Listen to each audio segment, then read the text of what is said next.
One of them. John Levy's here with us now to talk about commercial real estate, president of John B. Levy and Company. What's the state of the state these days? Well, it's interesting. I don't know whether we're in finance land or fantasy land. Right. And it seems to vary from morning to afternoon. Money's coming back. It's a lot different than it was 6 months ago, a year ago. A lot more money and a lot cheaper. If you looked at 10-year money a year ago, it would have been 7.5, 7.75. Now it's 5 and change. Sure. So we've had just a dramatic improvement in the tone of the market, but it's the basic proverbial mile wide and an inch deep. If you have a trophy building in one of 5 or 6 cities, there'll be a mob scene, and if you don't, you might be in for a long, hard day. How does, you look at Manhattan. Yeah. Manhattan is one of those 5. Absolutely. It's just on fire still. Yeah. It always will be. It's an island, and it doesn't get any bigger. Right. So, I mean, you just got to keep building up. How does that relate to the proposed mosque down near, the site of the World Trade Center? Because that real estate has got to still be pretty hot, or at the very least coming back now over the last few years.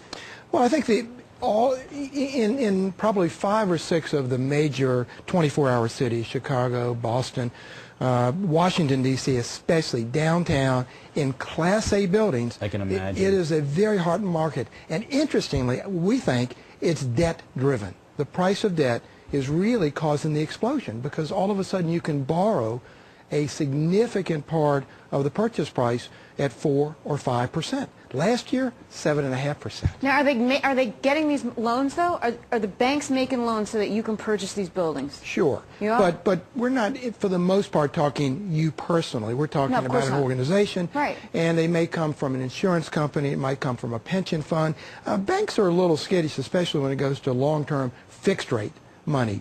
But if you wanted to buy a pristine building like the one we're in now, I guarantee there's a line of people out to let you have the money at a fixed rate for a very long point of time and at a rate that most of us thought we'd never see again.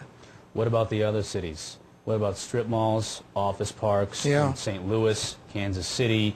I don't want to single out those cities. I'm just saying mid-level cities. Yeah.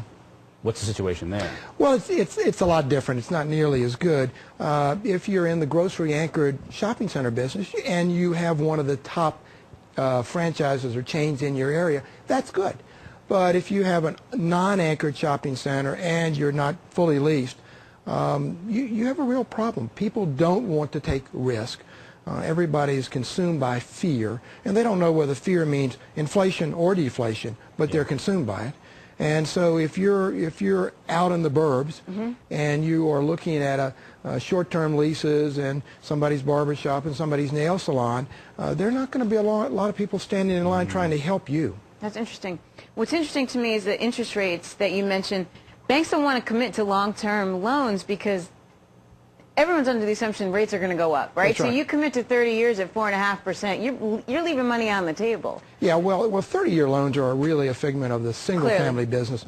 10 years is really the commercial. But even point. 10 years. But you're right. I mean, for a bank, in a general sense, 5 years is about as far as they want to go. Occasionally 7, but 3 would be better.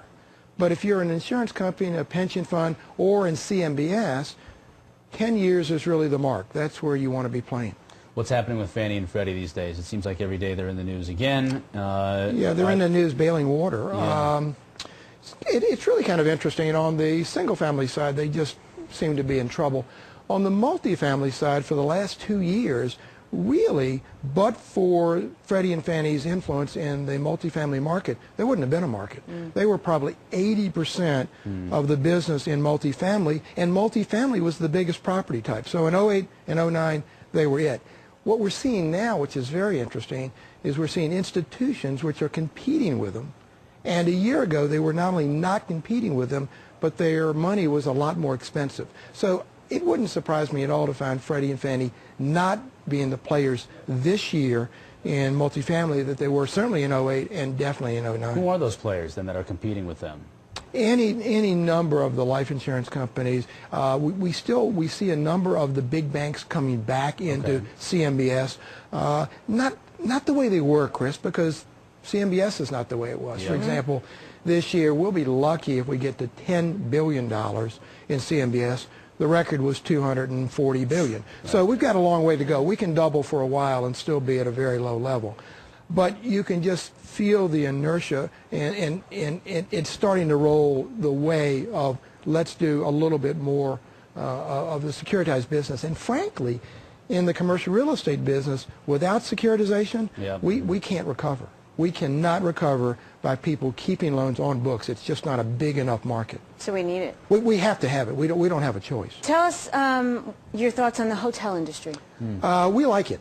Now, we like it because it's really counterintuitive. Most of the problems that we have in real estate today are people don't know what value is. And they don't know what value is because they're looking at a 10-year lease that's got 3 years to run. It's at $20. The market's at $15. In hotels, the leases change every night. So you have an immediate mark to market. And therefore, you're not worrying about where's the bottom. You know where the bottom is.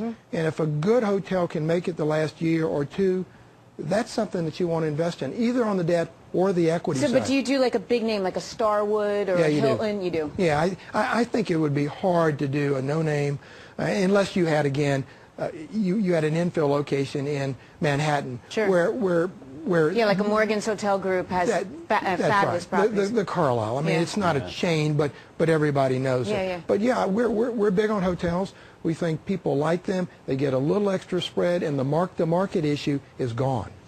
Most people who have their names on the sign out in front are welcome on this show, but nobody more so than John. Thank you, sir. Good to see you. Thank you, Chris. John Levy, president of John B. Levy and Company, here in studio getting us caught up on what's going on in the commercial real estate.